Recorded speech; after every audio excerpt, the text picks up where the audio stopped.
Il était une fois 3 petits cochons qui vivaient avec leur mère dans une petite maison. Le temps était venu pour eux de quitter la maison et d'apprendre à vivre seuls. La mère fit venir ses 3 petits cochons auprès d'elle. « Mes chers petits, vous êtes devenus grands maintenant, il faut partir et découvrir le monde. Pour vous, une nouvelle vie commence. Mais n'oubliez pas, quoi que vous fassiez dans ce monde, faites-le du mieux que vous pouvez. Ce sera la meilleure manière pour vous de rester sains et saufs. » Dans un mélange de tristesse et d'excitation, les 3 petits cochons dirent au revoir à leur mère et se mirent en chemin. Après avoir marché un moment, ils trouvèrent un terrain dégagé où ils pourraient construire leur maison.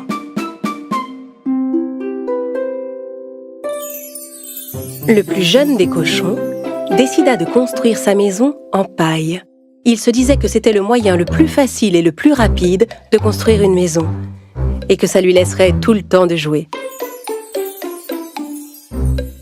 Le petit cochon construisit sa maison en une seule journée.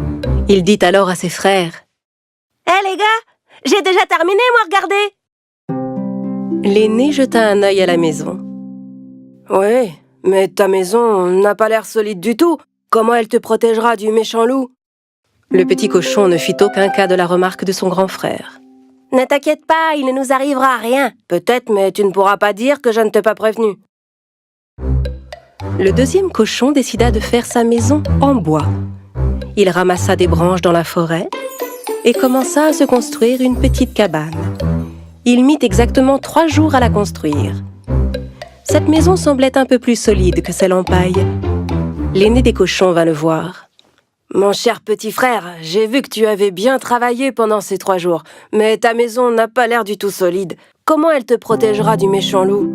Le cadet répondit à son frère: « Ne t'en fais pas, cette maison est vraiment sûre. »« Peut-être, mais tu ne pourras pas dire que je ne t'ai pas prévenu. » Pendant que les 2 plus jeunes petits cochons s'amusaient et se reposaient dans leur toute nouvelle maison, l'aîné, lui, ne cessait de travailler. Il avait entrepris de construire sa maison en pierre et en briques. Ses 2 petits frères ne voyaient pas l'intérêt de faire autant d'efforts. Ils passaient leur temps à jouer et à se distraire.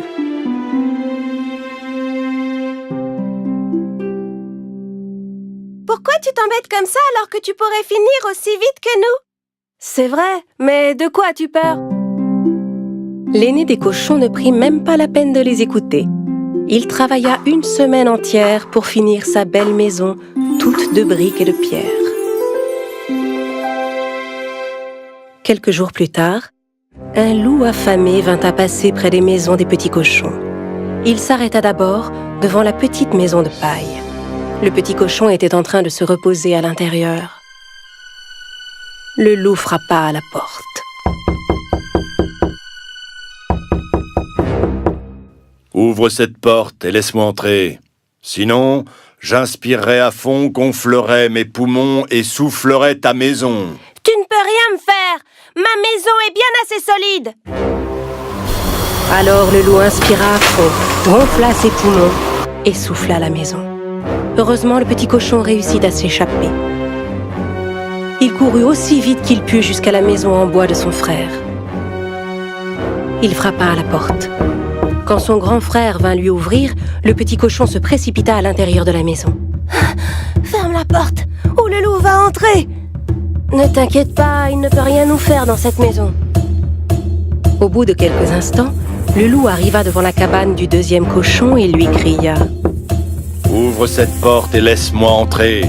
Sinon, j'inspirerai à fond, gonflerai mes poumons et soufflerai ta maison. » « Tu ne pourras jamais souffler ma maison !» Alors le loup inspira à fond, gonfla ses poumons et souffla la maison. Les 2 petits cochons échappèrent de justesse au loup et coururent se réfugier dans la maison de leur grand frère. « Ah, grand frère, le loup vient par ici, qu'est-ce qu'on va faire ?» L'aîné répondit alors d'un air assuré: « Ne vous en faites pas, le loup ne peut pas entrer dans cette maison. » Au bout de quelques instants, le loup affamé arriva devant la maison du 3e cochon, faite de briques et de pierres. Il cria derrière la porte: « Ouvre cette porte et laisse-moi entrer. Sinon, j'inspirerai à fond, gonflerai mes poumons et soufflerai ta maison. Essaie toujours, méchant loup, tu ne pourras jamais entrer. Le loup était très en colère. Il gonfla ses poumons et souffla, mais rien ne se passa. Il ne réussit pas à souffler la maison. Il essaya encore et encore, mais n'arrivait pas à bouger une seule brique. Finalement, à bout de souffle, le loup commença à chercher un autre moyen d'entrer. Il vit la cheminée en haut du toit et décida de grimper. Comprenant que le loup grimpait sur le toit pour essayer d'entrer par la cheminée, le petit cochon alluma rapidement un grand feu dans le foyer. Puis il plaça une grande marmite d'eau sur les flammes. Le loup escalada la cheminée et se glissa à l'intérieur. Et il atterrit tout droit dans la marmite. Ah, à l'aide! À l'aide! Je vais bouillir! À l'aide! Enfin débarrassés du loup, les petits cochons s'enlacèrent avec des cris de joie. Le lendemain, les 3 petits cochons rendirent visite à leur mère dans sa maison pour lui raconter ce qui s'était passé. Le plus jeune dit à sa mère: « Tu avais raison, maman. Quoi qu'on fasse dans ce monde, on doit le faire du mieux qu'on peut. Quand on se donne vraiment la peine, on finit toujours par réussir. » À compter de ce jour, les 2 jeunes cochons ne furent plus jamais fainéants. Ils travaillèrent dur comme leurs grands frères et vécurent heureux pour toujours.